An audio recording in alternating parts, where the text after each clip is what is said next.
On this episode of Ask a Recruiter, should I or should I not get an advanced H.I.M degree? We'll talk about it today on Ask a Recruiter.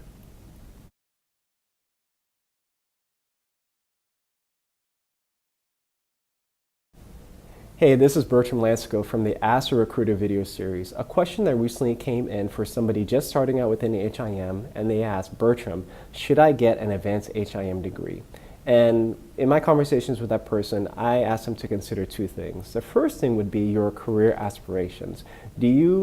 How far are you looking to go within this H.I.M field? Are you looking to have more of a entry to mid-level position, a billing or collection specialist, a coding specialist, a cancer registrar, an auditor or DRG validator? Most of the positions, and I can't speak for all employers around the country, but most of these positions do not require advanced degrees for you to even apply or be considered. They're more looking at certifications or experience, or a combination of the two, of course, for you to be a rock star within that position. But if you're looking for a higher level or management position, a more senior position, let's say an H.I.M director, an educator, a trainer, and a HEMA trainer, most of these positions do happen to require from the employers for you to have an advanced degree or the RHIA degree and have that registered with a HEMA.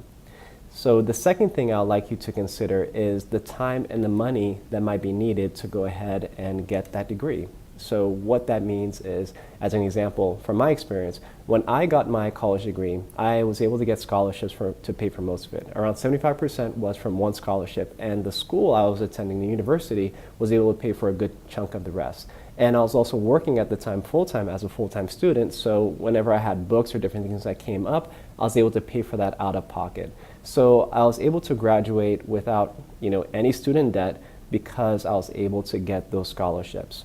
If you're in a position where you're able to get money, or I would say other people's money, to help you go through school and essentially pay for that schooling, and you have the time and the family support system to get that degree, I would highly encourage you to get the degree. Now, one thing in the marketplace, I know there's a lot of debate for if a degree is needed or if a degree is not needed. For what I can say for H.I.M, that is something that's here to stay, especially for those senior or management positions. For example, if you want to be an H.I.M director, you want to be involved in compliance, a lot of the folks that you're going to be talking to, they have very advanced degrees, numerous certifications. So it'll only benefit you to have that so you can be a player and you can have some sweat equity when you're talking to those decision makers. So those are the things I'd like you to consider. How far are your career aspirations? How far do you want to go within this industry? As well as, do you have the time and money? And if you have the time, or if you have the money or other people's money to help you pay for that degree, you should absolutely get it. Some people do happen to change careers, but for those that have done that, you're able to take most of those credits, all your English, your math, your sciences, and all of that stuff, and you can apply it to another degree, but it doesn't hurt you to have a degree.